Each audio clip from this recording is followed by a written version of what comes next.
Vous êtes sur BB24 et vous faites bien. Mesdames, Messieurs, bonjour et bienvenue dans ce journal. Le numérique est porteur de nombreuses potentialités qui attendent d'être explorées. Pour ne pas y aller en rang dispersé, les ministres de l'économie numérique des pays membres de l'OIF ont décidé de travailler en synergie. Politesse, respect et patience doivent être de mise dans la conduite automobile. Ils traduisent et définissent la courtoisie au volant. Malheureusement, ils laissent place aux écarts et insultes de tout genre. Le constat dans ce journal.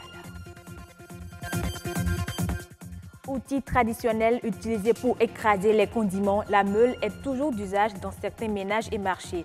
Mais selon les nutritionnistes, sa composition en calcaire présente d'énormes risques pour la santé.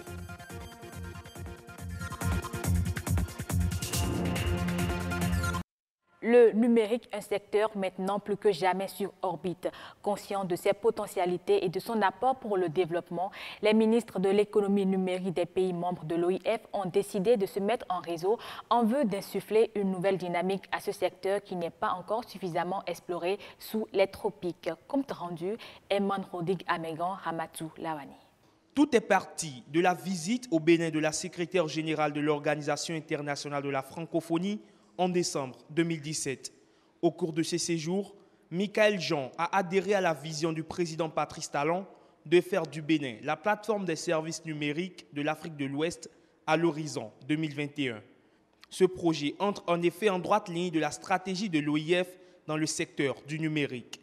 Ainsi a germé l'idée de mettre en place le réseau des ministres de l'économie numérique des pays membres de l'OIF. La francophonie, principal bras technique et financier de cette plateforme, veut ainsi accompagner l'innovation numérique en encourageant les startups en matière de création d'applications, d'outils et de services numériques en faveur des différents secteurs d'activité.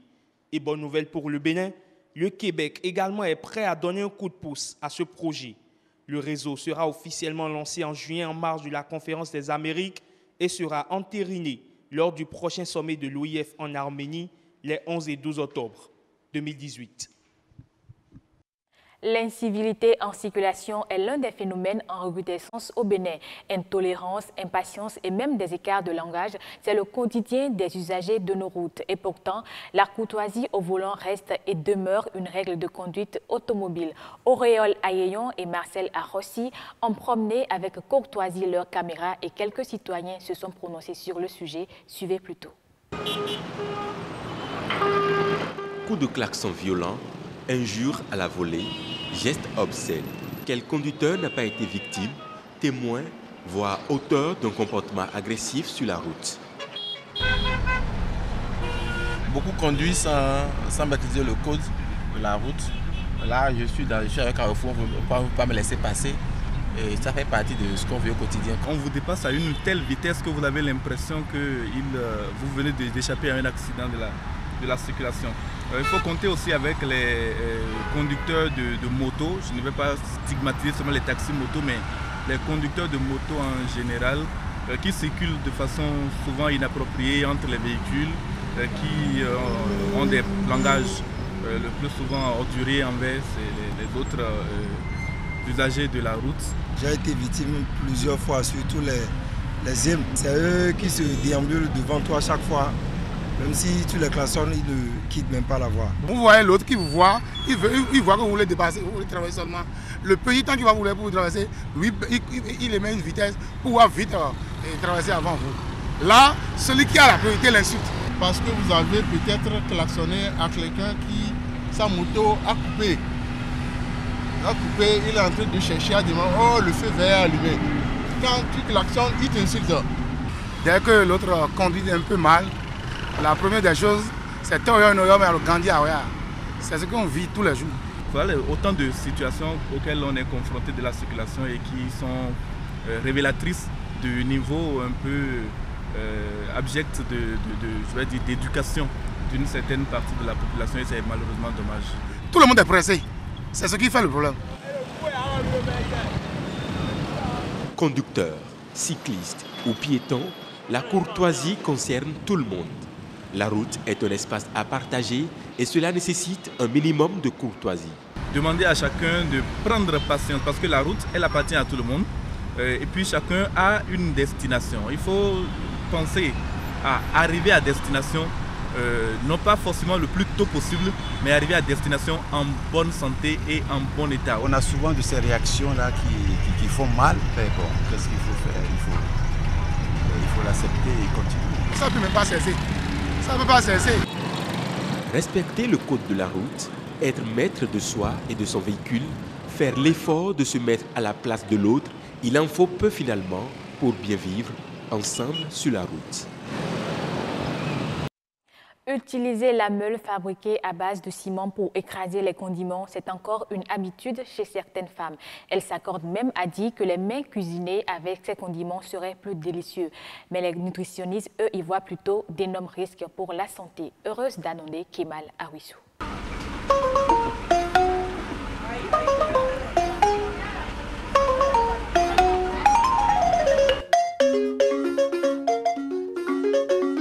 Il est 16h30 au domicile de Dame Rose Djengo, ménagère.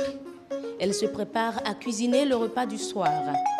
Comme beaucoup de femmes, elle n'utilise que la meule pour écraser ses condiments.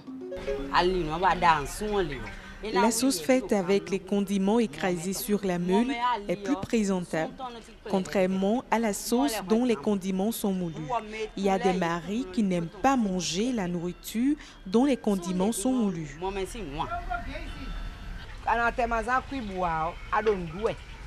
Sans le concentré de bouillon, cette sauce cuisinée avec des condiments écrasés sur la meule est plus délicieuse. Pour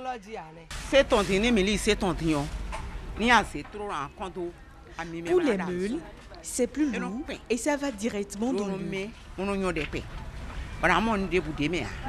Comment cela peut donc s'expliquer? Il n'y a pas d'apport scientifique qui explique ce fait que les condiments écrasés sur la pierre soient plus appétissants que ceux écrasés dans les moulins.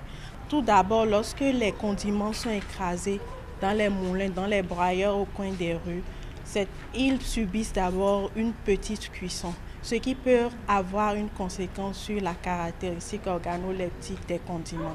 Il est à remarquer que les condiments écrasés dans les moulins ont un goût un peu acide.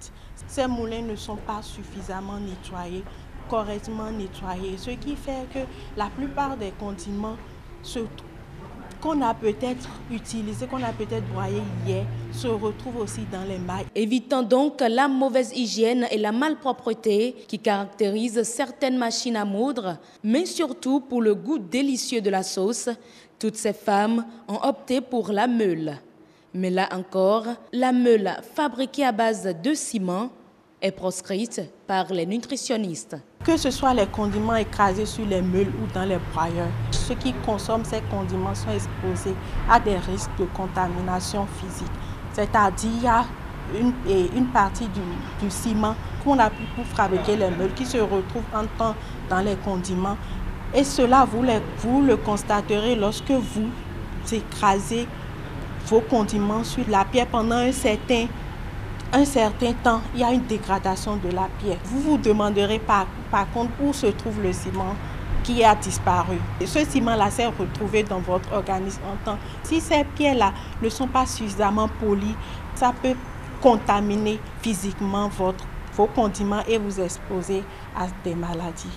La garantie sanitaire des mets dont les condiments sont écrasés sur la meule à ciment n'est donc pas assurée. Mesdames Rose Djengo et certaines femmes ne sont pas du même avis.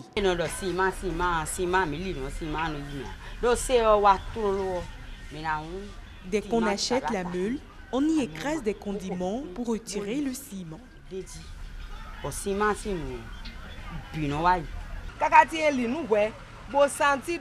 Quand on constate des débris de ciment, on appelle automatiquement le fabricant pour commander une autre meule. Face à la polémique, Dame Rose Aholou, elle, a choisi d'utiliser les meules fabriquées avec du granit.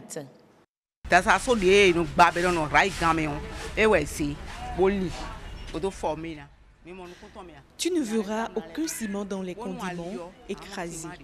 Les moulins et certaines meules causent des maladies. Est-ce à cause de débris de fer et de ciment? On ne saurait le dire. Mais avec cette meule, plus de soucis de santé. Je l'ai achetée à 50 000 francs CFA.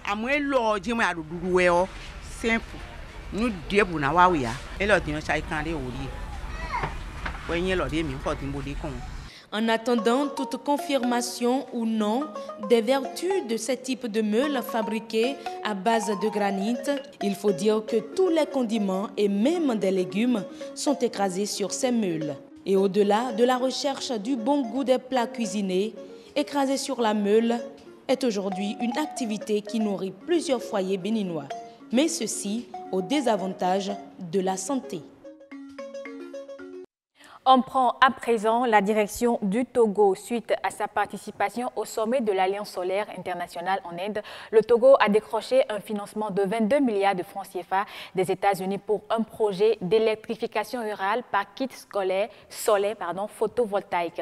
Le projet cible 350 villages et permettra à ses habitants, via des kits individuels, de bénéficier de l'éclairage, mais aussi de se doter d'une télévision, d'une radio et de recharger les portables. Son opérationnalisation est prévu dans les 6 à 12 mois.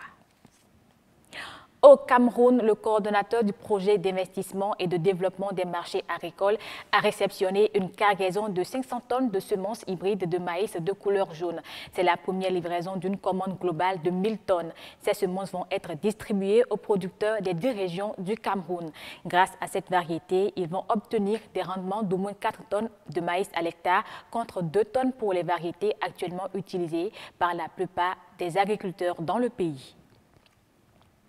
Le miel, reconnu pour ses propriétés médicinales, est difficile à récolter. Au-delà des risques, les chasseurs malaisiens y voient plutôt la fortune. Malgré la piqûre des abeilles, ils grimpent sur les arbres géants de Toalang pour chercher le miel destiné à la vente. Reportage.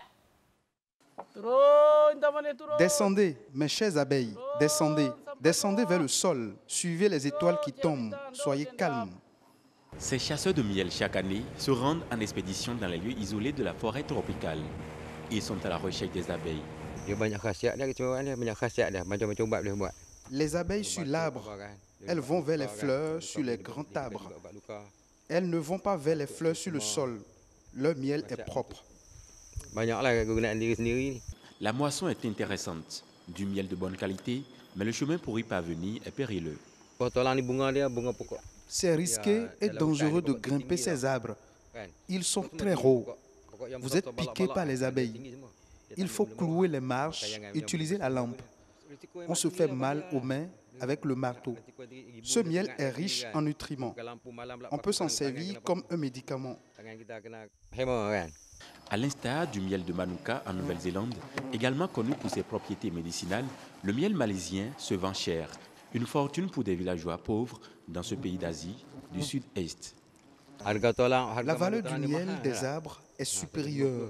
1 kilo peut être vendu à 20 000 francs CFA.